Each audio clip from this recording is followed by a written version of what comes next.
नमस्कार दोस्तों, स्वागत है आपका हमारे यूट्यूब चैनल पर। अगर आप चैनल पर नए हैं तो प्लीज़ चैनल को सब्सक्राइब कर लीजिए और अपने दोस्तों को शेयर कर दीजिए।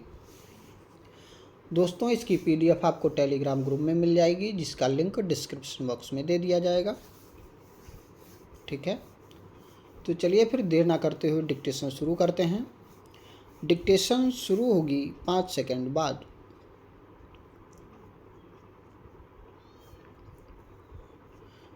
स्टार्ट। महोदय, मुझे खेल प्रेमी नगर कोलकाता में नेताजी सुभाष राष्ट्रीय खेल संस्थान के पूर्वी केंद्र के उद्घाटन समारोह के अवसर पर आप लोगों के बीच आकर बड़ी प्रसन्नता हुई है। यह केंद्र देश में और विशेष रूप से देश के पूर्वी भाग में खेल कूद को बढ़ावा देने का कार्य करेगा। कितनी अच्छी बात है कि हमारे सम्मानित प्यारे नेता स्वर्गीय नेताजी सुभाष के नाम पर इस संस्थान की स्थापना की गई है और उनके जन्मदिन 23 जनवरी को ही इस केंद्र का उद्घाटन किया जा रहा है। नेताजी सुभाष चंद्र बोस ने अपना सारा जीवन देश की स्वतंत्रता के लिए समर्पित कर दिया था।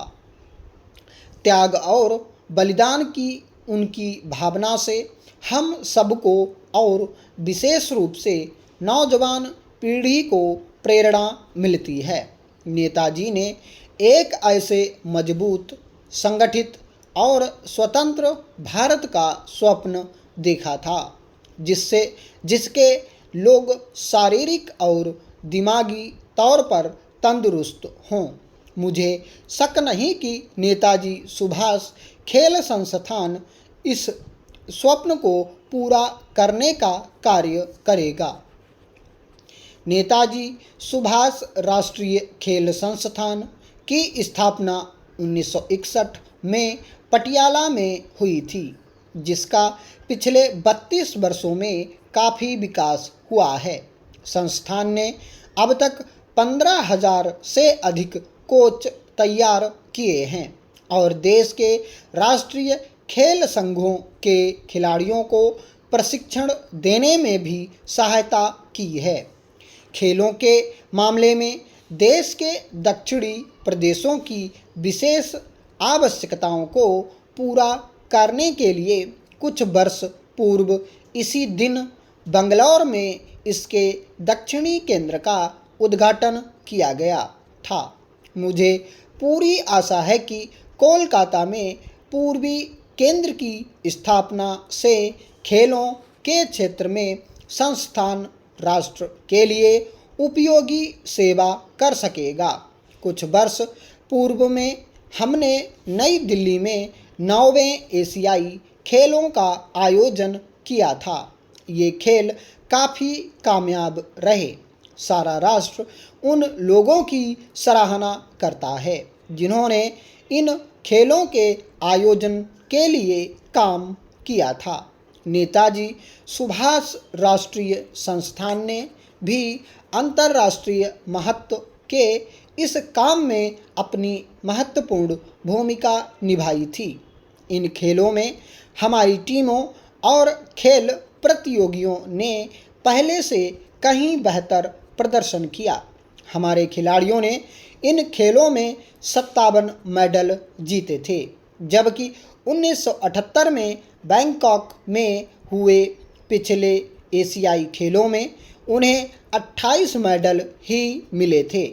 इसके लिए खेल विभाग नेताजी सुभाष राष्ट्रीय खेल संस्थान, राष्ट्रीय खेल संघ तथा भारतीय ओलंपिक संघ बधाई के पात्र हैं।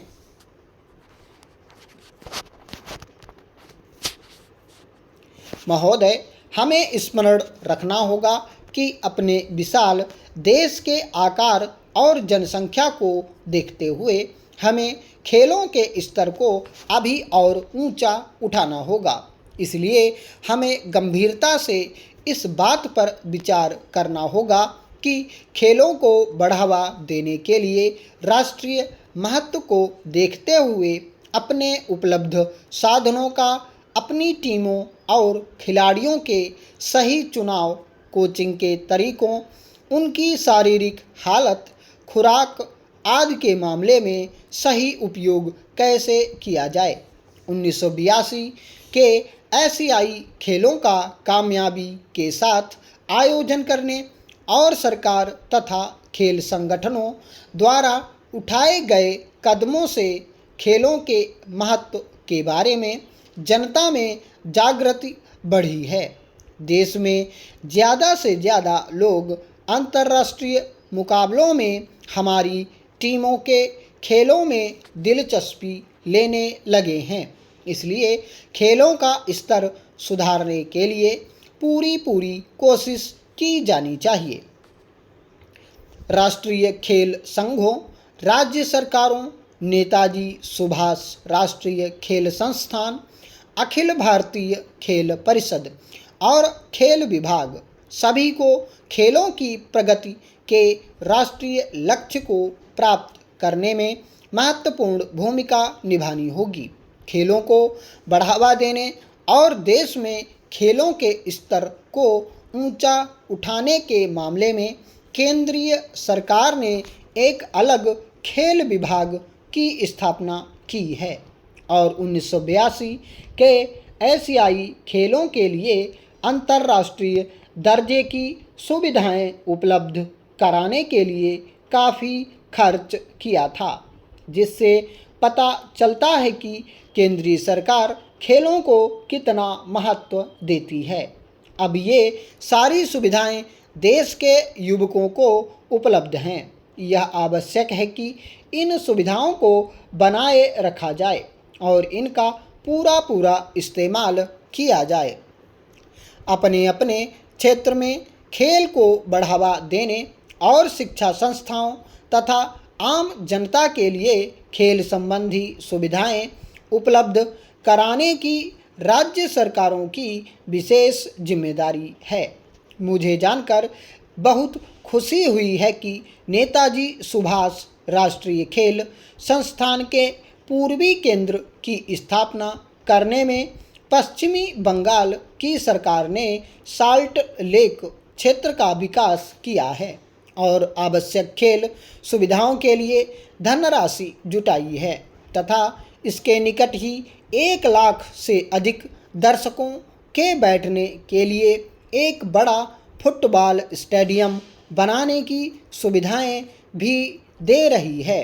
मुझे आशा है कि यह केंद्र हमारे देश के पूर्वी भाग के लोगों की काफ़ी समय से अनुभव की जा रही खेल संबंधी आवश्यकताओं को पूरा कर सकेगा।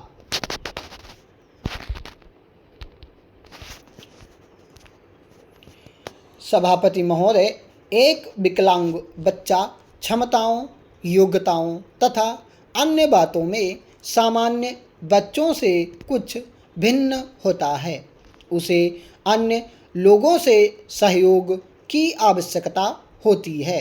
इस सहयोग की अपेक्षा सर्वप्रथम वह अपने माता पिता, आसपास के वातावरण व समाज से करता है। इसलिए माता पिता की जिम्मेदारी इस बच्चे के प्रति कुछ ज़्यादा होती है।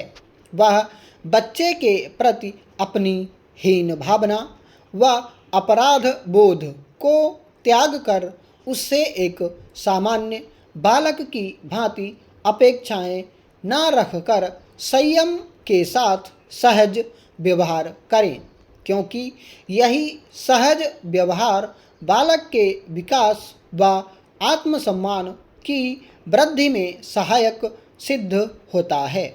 यदि परिवार में विकलांग बच्चा जन्म लेता है या किसी बीमारी या दुर्घटना के कारण से विकलांग हो जाता है तो परिवार में एक मानसिक तनाव की स्थिति उत्पन्न हो जाती है।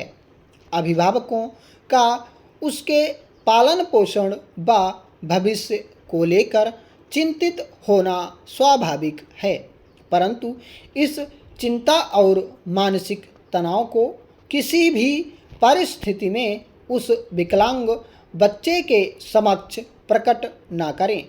यथाशीघ्र चिकित्सक, परामर्शदाता या कोई ऐसी संस्था जो उस विकलांगता से संबंधित क्षेत्र में कार्यरत हो से मिलकर उसके सहयोग से बच्चे के विकास व भविष्य निर्माण में अपना योगदान दें। साथ ही साथ परिवार के अन्य सदस्यों को भी बच्चे के प्रति सहज व्यवहार के लिए प्रेरित करें। स्टॉप।